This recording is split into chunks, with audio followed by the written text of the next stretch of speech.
was okay. Okay. Yeah. So this is even broader than what Artan was suggesting, so we'll see how that goes. So here is the group. It's a small group, and so there's myself and Xingping Yao as PIs, and there's one assistant professor, Pengyu Li, and several postdocs, Hamed Adami, Xu Feng, Shengling Huang, and Bowen Zhao. And so this group is relatively small and needs to be growing. So we're recruiting people, of course.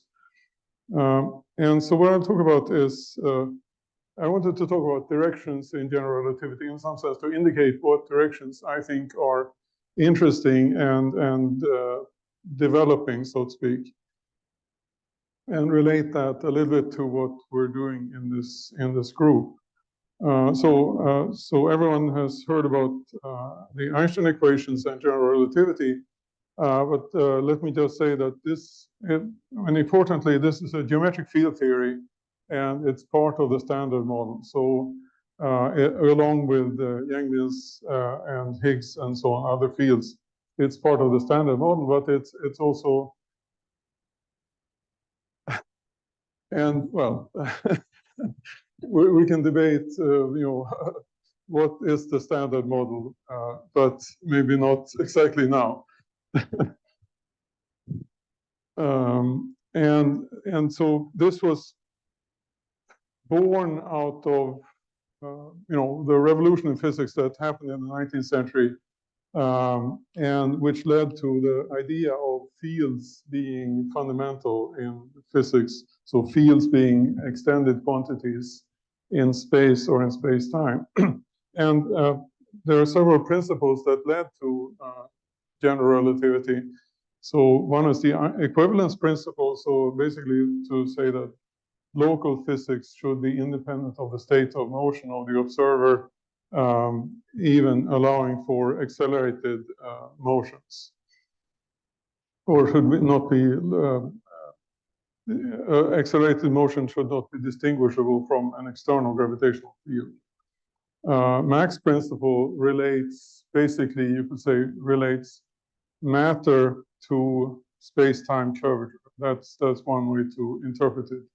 And the correspondence principle says that local physics should be relativistic physics, so physics coming from special relativity, including Maxwell theory. So those, roughly speaking, those principles, you could argue, lead to the Einstein equations. So I'll say maybe a little bit more about that later. So this theory, this fundamental theory, impacts all areas of physics. So cosmology, astrophysics, high energy physics, and people like to mention that the GPS system has to incorporate general relativistic effects because otherwise it would not work. You have to update the clocks according to time delays and so on and so forth. And one of the most important examples of a solution in general relativity is the Kerr rotating black hole solution, which was found in 1963. And so that was at the time when so a black hole refers to a region of space-time, which is where the gravitational field is so strong that signals cannot reach an observer at infinity. And this idea was not taken seriously by physicists until maybe several years later, or maybe 10 years later. But now this solution plays a central role in astrophysics, the life of galaxies, and so on. It's so Kerr, so black holes and so solutions which are close to Kerr in some sense play a very important role in emitting gravitational waves. So if you excite a pure black hole, it will ring down and emit gravitational waves. And interactions of black holes are perhaps the most important source of gravitational waves in the universe. And so I mentioned here, so here's just a number of Nobel Prizes that were related to general relativity. So Chandrasekhar he found the white dwarfs. There's the Taylor and Hulse binary pulsar, dark energy. Well, you could debate if there is dark energy. I would certainly debate this, but there is a Nobel Prize for it.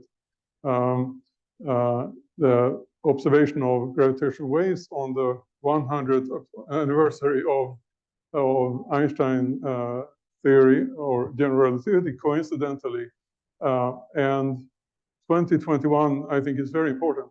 So Penrose got a joint Nobel Prize for his work on the formation and sort of stability and ubiquity of black holes. So I think that was a very important Nobel Prize and very well deserved. And it's also important to mention the tension between gravity, general relativity, and quantum mechanics. So general relativity, you could say, grew out of the tension between Newtonian physics, Newtonian gravity, and Maxwell theory. So this was, for more than 50 years had been sort of a hot debate in physics, and that finally led to general relativity. Similarly, currently there is the tension between gravity and quantum mechanics and quantum field theory, and this has led to and the reason is that at least traditionally general relativity is not viewed to be perturbatively renormalizable, as are the other fields appearing in the standard model when you quantize them. So this has led to all sorts of developments, including string theory. There's all sorts of ideas about quantum gravity, and supersymmetry has played an important role in trying to extend the standard model, so on and so forth. And this leads, from this point of view, it's relevant to consider both Lorentzian and Riemannian signature spaces. And the signature is, of course, the signature of the space-time metric. Okay, so just a quick word about the Einstein field equation. So the setting is that you have a space-time metric, a manifold with a metric which has signature minus, plus, plus, plus. And so those are called Lorentzian. And this signature causes, this represents the geometry of special relativity Minkowski space in the local physics, and also causes the notion of causality, where if you think about the geometry of such a space, you have the null cone, the light cone, and the interior of the light cone represents those directions which are allowed for material particles.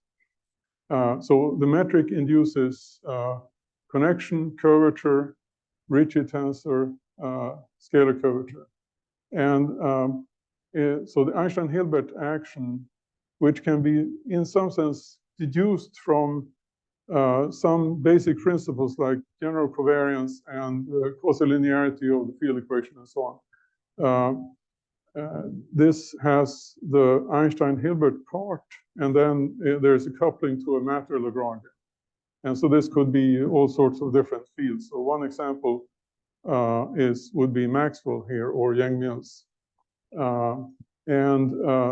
If you calculate the Euler-Lagrange equation, you will get an equation of this form, where the left-hand side is the Einstein tensor, which is the combination of Ricci and scalar curvature that's divergence-free, representing the covariance or conservation of the matter stress energy. And an example is here. This is the Maxwell stress energy tensor. But from now on, I'll just ignore any matter. So we'll just talk about Ricci flat spaces. And what's this? Okay. Sorry? Okay, well, how convenient. Okay, let's see here. So, yeah, so from this point of view, you can also consider four-dimensional, or higher dimensional space-times. And so, yeah, well, so if you take a very sort of long step back and just think about this situation, so we're thinking about this geometric field equation, Ricci equal to 0. And so what kind of questions can you ask? Well, obviously, you can ask about existence, characterization, classification. So those are typical mathematical questions. For this field equation, there are many important examples. So I mentioned the Kerr, and I'll talk about that a little bit later. There are solution generating techniques. One example of those is Belinsky-Zakharov, which relates to the integrability of the Einstein field equation when you impose certain symmetries. There are existence results. So, for example, for Lorentzian signature, you have strong theorems about the existence of solutions of the Cauchy problem due to Choquet-Brihat, 1952, and Giroch. And for the Riemannian signature, I'll just mention the Calabi-Yau theorem, which produces many examples with SUM holonomy or Calabi-Yau holonomy. And so there's a huge zoo of examples. But it's important to think about that I mean, general relativity is not only a mathematical theory, because it has impact in physics. And so therefore, depending on, there are different traditions. So in some countries, general relativity was done in mathematics departments, like in Britain. In some countries, it was done in the physics departments, like in the USA. But now, mathematicians have moved into the field in a large way. But you have to remember that GR is a physical theory, and it has applications in astrophysics, cosmology, and so on. So this leads to new problem areas. And I think it's very important as a mathematician to think about problems coming from actual physical applications and to interact with physicists to learn about interesting directions. So I'll mention some of this. Okay, so just a very brief word about what the Cauchy problem means. So the equation in Lorentzian signature, so minus, plus, plus, plus, the equation Ricci equal to 0 can be made into a quasi-linear wave equation. And so you have some Cauchy surface, where you put initial data for the metric, and that produces for you a maximal Cauchy development. And by the theorem by Choquet-Brihat and Giroch, there is a unique such maximal Cauchy development. So you can say, you can map, so to speak, initial data to the resulting space-time. So then you can ask yourself, when are the solutions of the constraint equations, and what are the global properties of this maximal Cauchy development? And there are many, many important conjectures about that, which I will not say too much about. And on the other hand, in the Riemannian case, one important theorem is the Calabi-Yau theorem. So this was conjectured by Calabi in the 50s and proven by Yau in the 1970s. And basically, if the first Chern number is 0, then there is a unique Ricci flat metric in the given Kähler class. So I hope I'm saying that right. So in this produces metrics which have SUM holonomy, and in 4 dimensions, those are actually hyper-Kähler. Okay, right. And so I want to mention one particular example, which is the Kerr spacetime or Kerr solution. And so this is slightly algebraically complicated, but not too badly, not too bad actually. You can write it in a couple of lines. And so this is the solution of the equation Ricci equal to 0. It's and so it describes a vacuum space-time which contains no matter. And it has symmetry, so it basically has two Killing fields. And the parameters here are the mass, m, and the angular momentum per unit mass, a. And the mass, m, you can think of this object that this describes as a, if you look at it from a very far distance, it's a relativistic particle. And its mass is m. That's what it describes, and it has an angular momentum ma, and so those can be observed from infinity, so to speak, from very far away, and you can do all sorts of canonical analysis to derive this. And such, if you have an isolated object in general relativity, you can assign canonical quantities like mass, angular momentum, and other quantities to that object by such a canonical analysis. And so here is what, for small values of angular momentum, the spacetime contains a black hole, which is a region which, as I said, is such that signals or light emitted in this region cannot reach an observer at infinity. This metric can actually be analytically extended. And here is a picture, sort of a causal diagram of the maximally extended Kerr spacetime. So there are many interesting and sort of somewhat paradoxical features of this solution. Namely, one is that you can happily travel through the singularity. The singularity is actually a ring. And you can happily travel through that singularity if you're in this analytic Kerr space-time.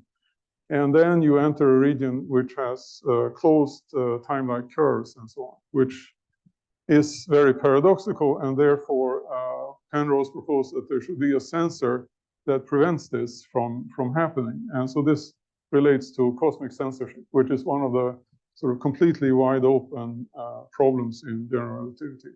So this has been solved in some special cases, assuming high degree of symmetry and so on. And this is now intensely an area of sort of actively being researched, but very far away from being solved. And so you can take this metric and wick rotate it. So wick rotation is a technique in basically, I guess, coming from quantum field theory, where you go from a Lorentzian situation where you have a wave equation, and you go to a Euclidean situation where you have basically elliptic theory. And so Feynman integrals go to Feynman-Katz integrals, which are much more regular, and so on and so forth. And so there are all sorts of ideas related to this. And also the notion of instanton in quantum field theory, which was, I guess, put forward by 't Hooft, has to do with the idea that you should look for special solutions which are such that when you extend into the complex, you complexify your space-time. You extend the solution to this complexified space-time. An instanton should be regular in this complex extended space-time. And so the term instanton refers to, is originally applied to gravity by Hawking, motivated by quantum gravity considerations. But now, roughly speaking, it refers to complete Ricci flat space Riemannian signature, which has some condition on curvature, for example, curvature in L2. And so Kerr, if you apply this procedure and make some suitable identification, you get a space that satisfies those conditions. And so to summarize, so Kerr is a very important example. It's algebraically special. No, it does not have special holonomy like the Calabi-Yau spaces. It plays a central role in gravitational waves, galaxy dynamics, etc., etc. And there are many important conjectures associated to it. And I just mentioned two such conjectures. One is black hole stability. So this is a little bit small. But the idea is that if you consider the Cauchy problem, which is the evolution problem for the Einstein equations, you take initial data that's exactly Kerr, and you change this a little bit. You let it go. It should be asymptotic to a member of the Kerr family, which is a two-parameter family. All of these conjectures were put forward at the beginning of the 1970s, and they're still open. But recently there is a proof of black hole stability in this sense for very small or very small values of A, or very slowly rotating black holes by Sergei Kleineman and Jeremy Siftel. So it's a very long proof, about 2,000 pages. And it relies on an idea of myself and Peter Blue, which has to do with a physical space proof of the Moravec estimate. So this is I'm not going to explain. So this has to do with understanding the behavior of gravitational waves or perturbations near the photon sphere. So every black hole has a photon sphere. There are photons rotating, which are able to rotate around the black hole. And but finite energy waves cannot do that. And this is what the Moravec estimate has to do with. The other conjecture I wanted to mention is the Penrose inequality. So this is very closely related to isoperimetry and so on. And what it talks about is the relation between the area of this black hole horizon, which is a two-surface. You can think of it as a two-surface, but it's actually in the space-time. It's a null surface that's foliated, by space-like two surfaces. And they have a well-defined area. And this area is related to the mass that you can observe at infinity.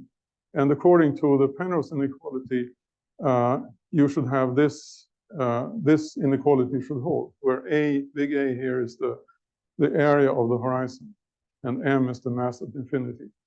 And so this is also another wide open conjecture. But there is a proof around the year 2000.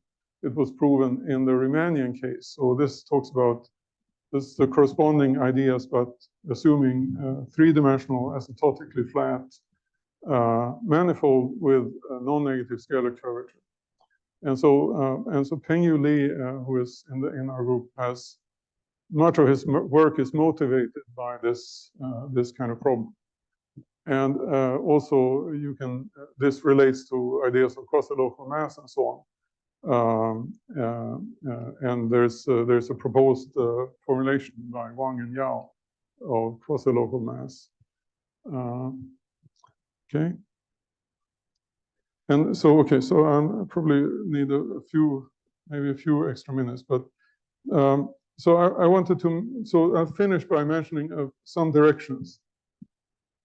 And so thinking about what could be done or what should be done. So numerical relativity, I mean, because the Einstein equations is you can construct solutions using, let's say, integrable systems, but most solutions will not be found that way because of the nature of the field equation.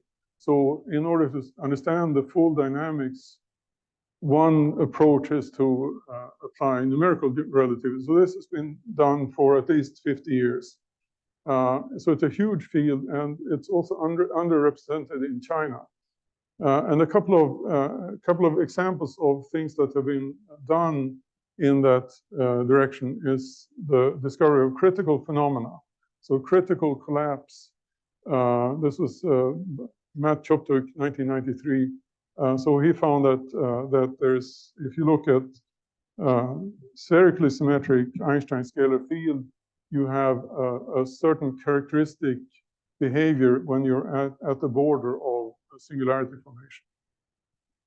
His student, actually, Franz Pretorius, was the first one who was able to evolve numerically two merging black holes and evolve them past the point of merger. So eventually, this was part of a big effort to compute gravitational waveforms. So those are the waves that are emitted in a black hole merger, and which are eventually observed by LIGO, and which was observed, which led to the 2015 Nobel. So there are many things, many directions in numerical relativity. So in some sense, this part, this gravitational waveforms, this has become sort of engineering. It's kind of routine. And so there are many more important and more novel directions. And so, I mean, in our group, we've been doing some work on black hole mergers, horizon formation, and studying properties of the quasi-local mass. So this is with people from Potsdam, from Hanover, and Radboud, and this Bo and Zhao. And so this is an ongoing effort. And Chen and Yao have looked at Einstein-Yang Mills and sort of singularity formation in those. And some challenges. So there's the upcoming LISA experiment, which will be a space-based gravitational wave observatory. And for those, there are several analytical and sort of semi-analytical problems that need to be solved. In particular, the self-force problem, which is needed to understand the most dominant source of gravitational waves that LISA will see, because it will see, you know, in a different frequency band than the ground-based observatories. And unless you have this analysis of very long in-spirals very accurately in hand, you will not be able to get useful information out of LISA. Yeah, so okay, so I will go on. Let's see here. Yeah, so I have just two slides. So one thing I also wanted to mention. So this is actually also ongoing work in the group, so to speak. So this is Peter Blue in Edinburgh and Zoe Wyatt in Cambridge. And the question here is the dynamical stability of backgrounds which are supersymmetric in this particular way. So here is Minkowski space, and here's a special compact Ricci flat space with special holonomy. And so those are sometimes called Kaluza-Klein or Claviau compactified spacetime. So there's a huge topic. This is a huge topic in string theory.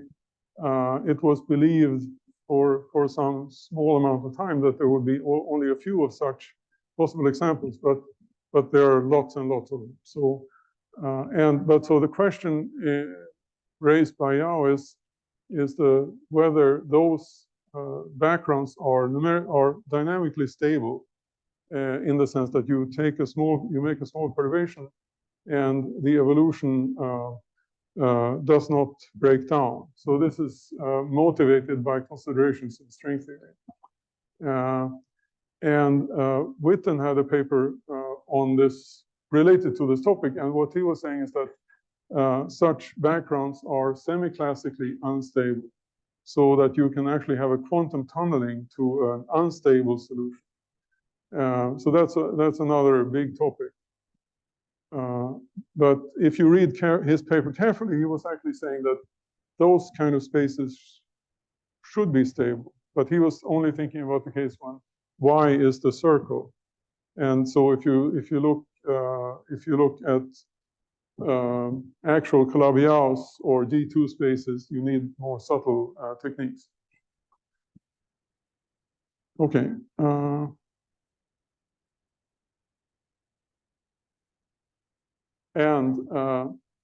Right. Okay. And so my final slide is this one. So this talks about constructing Einstein spaces. Here we're in Riemannian signature,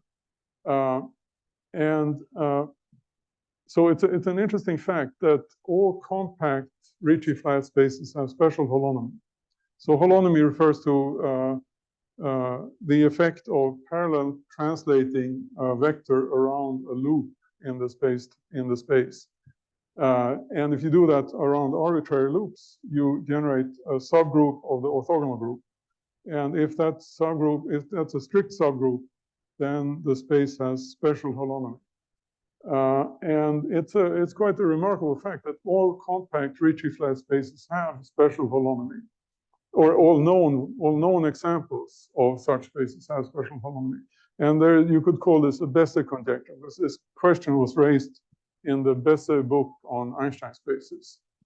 And so there are many methods for constructing Einstein spaces. So you can do gluing, you can use PD methods like in the Calabi-Yau theorem, algebraic geometric methods, and so on and so forth. And I just want to mention one fact here is that if you try to do gluing to construct examples with not special holonomy, then at least in 4 dimensions, there are obstructions to this gluing procedure, which makes it fail. So this supports the idea that the Besse conjecture could be true, at least in 4 dimensions. If we go to the non-compact case and look at gravitational instantons, then it's a fact that all known examples of gravitational instantons are Hermitian. This is also quite interesting in the sense that there was in addition to the classically known instantons, including Kerr, a new instanton was found around 2010 by Chen and Theo, but that was recently shown by myself and my postdoc, Stefan Acksteiner, to be also have not special holonomy, but it has special geometry in the sense that it is Hermitian. So it's Ricci flat, and there's an integrable complex structure compatible with the metric. And this, so I mentioned this several times. So this example I just mentioned was found using these integrable systems methods. But there are also twister approaches that are interesting. There are many aspects of this that are worth pursuing. Another way to construct new examples could be looking at perturbations, gluing techniques, and so on. And finally, I will mention there are a few classification results for gravitational instantons. Chen and Sun and Zhang have classified in quite generality hyperkähler gravitational instantons. Bicard and Godechon have classified Hermitian toric instantons, and myself and my collaborators have classified S1 symmetric to some extent under certain topological restrictions, S1 symmetric gravitational instantons. And finally, I wanted to mention a very recent result by my student, Gustav Nilsson, who has extended an idea from the Lorentzian signature case. So Bernard Whiting in 1989 proved mode stability, which is this statement refers to the non-existence of exponentially growing modes with some asymptotic conditions in the Kerr space-time. So this was the first step towards actually proving the stability of the Kerr space-time. So this is the Euclidean signature or Riemannian signature version of that, which basically tells you that at least at the linearist level, if you perturb Kerr and some other instantons, you stay in the Kerr family. So this indicates that there, at least locally, there would be no new examples to be found. Okay, so I'll end there. Thanks.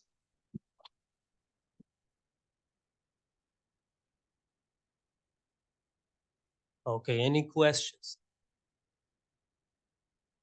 This is basically the main part of the seminar. If you don't ask questions, you cannot leave this room. Okay. Yeah, Jacob. Yeah.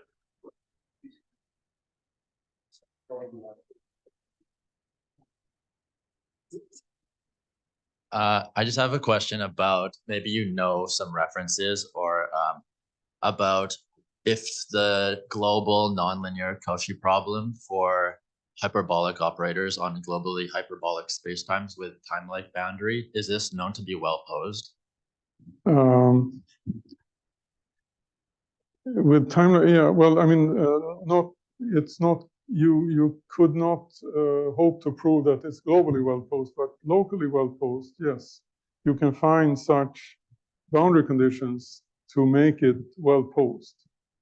But you have to impose appropriate boundary conditions. And in the case of the Einstein equation, there's been quite a bit of work on that. And so you have to impose some set of differential equations on the boundary. And this is quite subtle. And in particular, the uniqueness question. So for the full Cauchy problem, Choquet, Berha, and Gerov show that there's a unique global development. But if you impose boundary conditions, then this is much more subtle because you have to think about the relation between the interior and the exterior and so on. But locally, yes. Okay, thank you. Any other questions?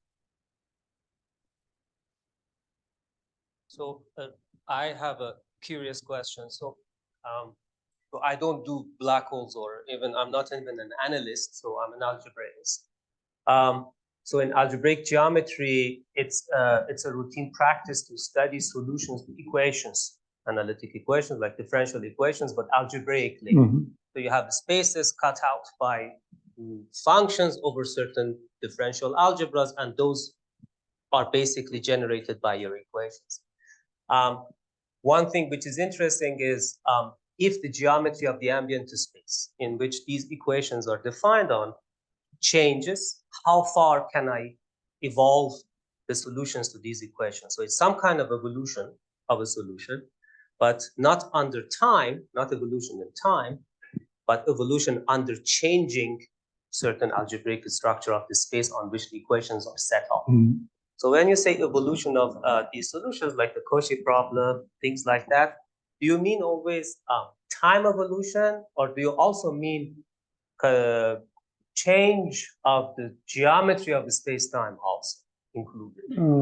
Well, I mean, traditionally, you would mean simply this Cauchy problem is the analog of the Cauchy problem for the wave equation. So if you think about the wave equation, you set the initial value and time derivative on some, let's say, t equal to 0 at time 0. And then solving the Cauchy problem means that you have a wave that's defined in the space-time. But you can actually view the Einstein equation as equations for some hypersurface in a higher dimensional space-time. So there's, in Riemannian geometry, there's a well-known isometric embedding problem. And so, which says that if you have a general Riemannian manifold, you can calculate the dimension of the ambient space where you can always embed this isometrically. And you can do the same in Lorentzian signature. and you can then view this in terms of sort of Cartan theory and so on. And I suppose in that context, you could ask a question like you were asking. But I don't know that anyone has actually done this. I think this could actually be, there could be something interesting. To my naive mind of basically not knowing anything about black hole, as we get closer and closer to the very center of the black hole, geometry of the space-time is absolutely fluctuating, right? Well, fluctuating. So curvature keeps changing. Am I not right? Is this not true? what? No, but if you're doing quantum gravity, then we have to ask Sergio. So, this is true. This is true. But in fact, yes. I mean, so but from in the classical, let's say, Kerr example, curvature does diverge, but in a very orderly manner, so to speak. Right. So it's not fluctuating. But if you go away from this special example, then you expect that indeed the curvature of the spacetime will fluctuate, and this one way to think of that is the Belinsky-Kalashnikov and Lifshitz conjecture, BKL. So they in the early 1960s. Discovered, in quotation marks, that singularities in relativity, in general relativity, will not form. Of course, so this was wrong. So they had to retract their paper. But later on, they came up with a correct version of this. And what this says is that so they were thinking of the Big Bang singularity. So the situation, basically proposed by Friedman, Lemaitre, in the early 1920s, that in the early universe, all of the universe was concentrated in a very small volume, and as you go to the asymptotic to the asymptotic past, curvature, all sorts of heat, temperature, all sorts of quantities simply diverge. But if you think about the Einstein equations, what the BKL discovered or conjecture is that as you approach the Big Bang singularity, there will be a regular, so along each timeline approaching the singularity, there will be a regular dynamical system that controls the curvature. And so this is actually related to the Cauchy measure in number theory and all sorts of interesting things. So this, of course, this is far too difficult to prove in general, but you would expect this behavior in a cosmological singularity and also in certain black hole, in certain regions where you approach the singularity or Cauchy horizon in a black hole. This has been proven in some restricted situations, in so-called Bianchi spacetimes by my former student, Hans Ringström. And also we have done some numerical studies on torus-symmetric cosmological models, which also exhibit this behavior. So there are lots of interesting questions in this direction. And in some sense, as you approach an extreme situation in, let's say, a field theory, you could say, well, things are just blowing up. But in fact, things are organizing themselves in such a way to allow this extreme situation to happen. So I think that's a more interesting point of view. Any questions?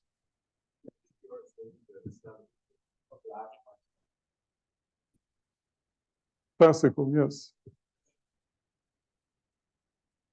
Right, exactly. Yeah. So I mean, I also find that very interesting, and in particular, you can ask yourself in what cases can you have this tunneling to an unstable unstable situation? And this, there's a term called bubbles of nothing, which has become sort of popular, which is related to this notion, but I don't know anything about it. So far, yes, but of course the question really is motivated by string theory.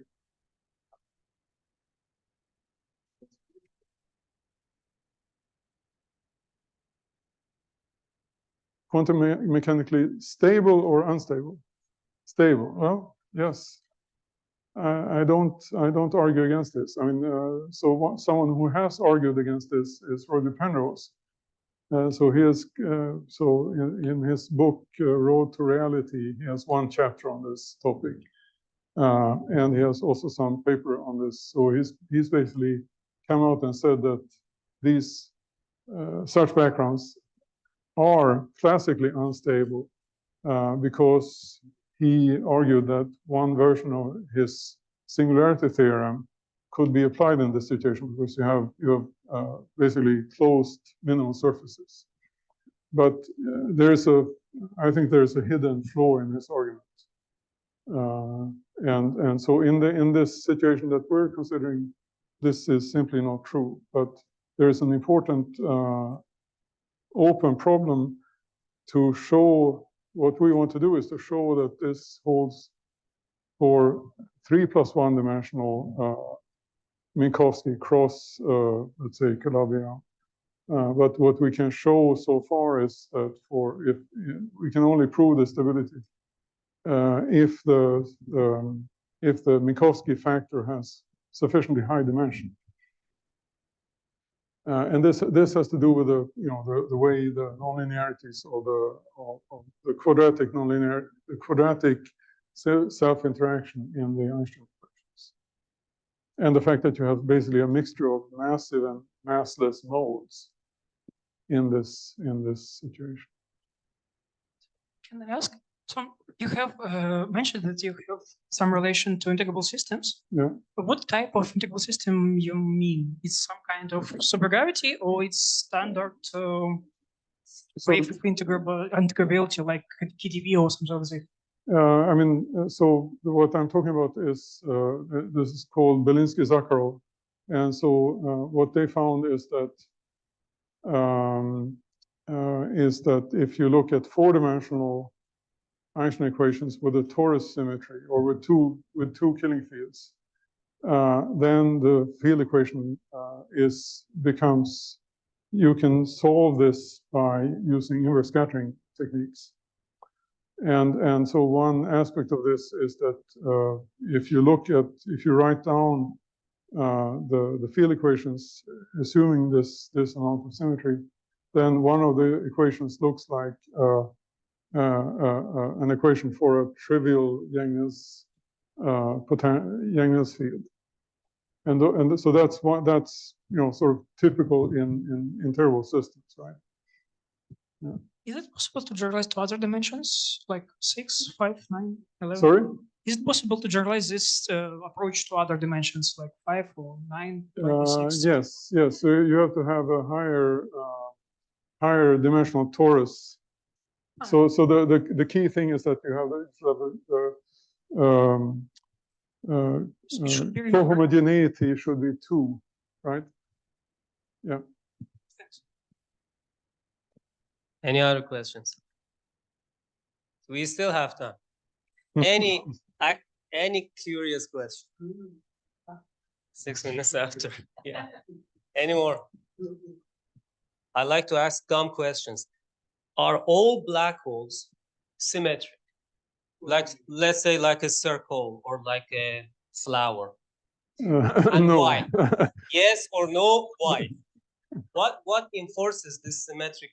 I mean, so the solutions, like the explicit solutions like Schwarzschild or Kerr are they're constructed using some basically algebraic techniques, and so by these algebraic techniques, I don't mean to denigrate algebraic geometry, but you can only reach a certain subset of all possible solutions. So it's in some sense clear that if you disturb or perturb the Kerr spacetime, for example, you will have a black hole that has no symmetries. So generic black holes have no symmetries. So it could be a black line. Black line.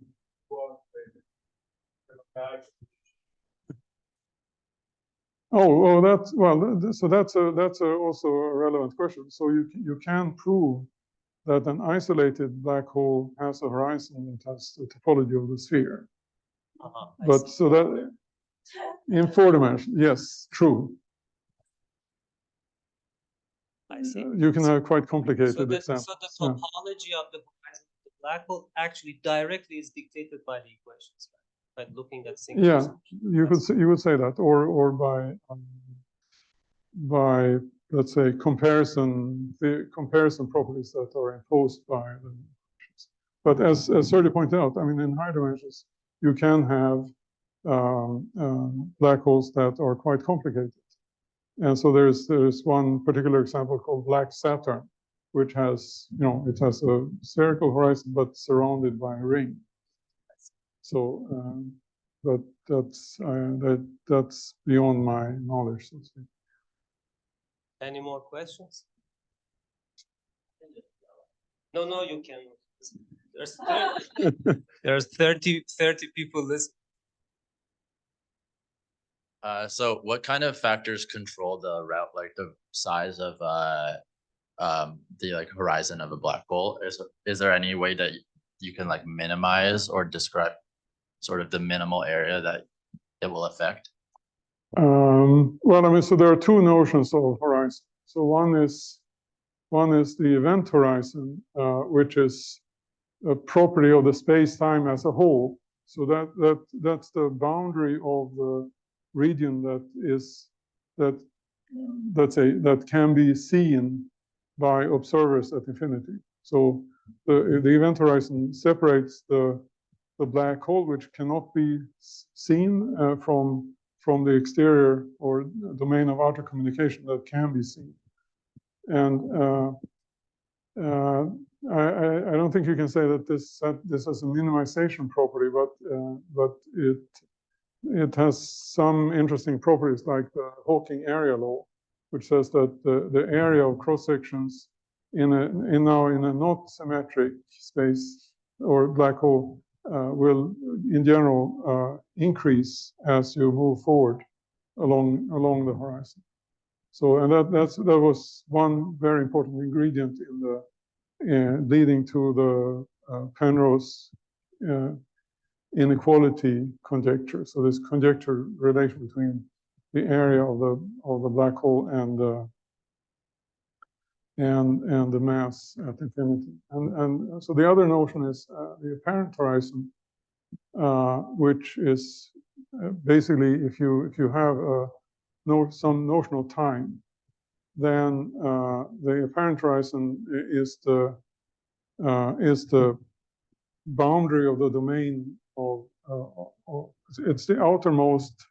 So one way to define it is the outermost marginally trapped surface, and marginally trapped means that it's a surface in a time slice which is such that if you shoot light rays or a bundle of light rays in the outgoing direction, then these are initially the area of this bundle of light rays, the cross section area, is marginally sort of stationary, but then eventually it will start to collapse due to curvature and so on. So this equation, the equation satisfied by those surfaces is closely related to the minimal surface equation. So you can use geometric measure theory techniques to understand regularity and so on and so forth. So this is something I worked on with Jan Metzger. And so we proved the existence and regularity of this trapped region in this sense.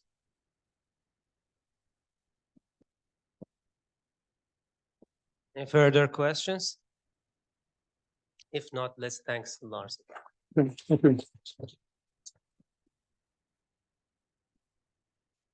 Dinner served.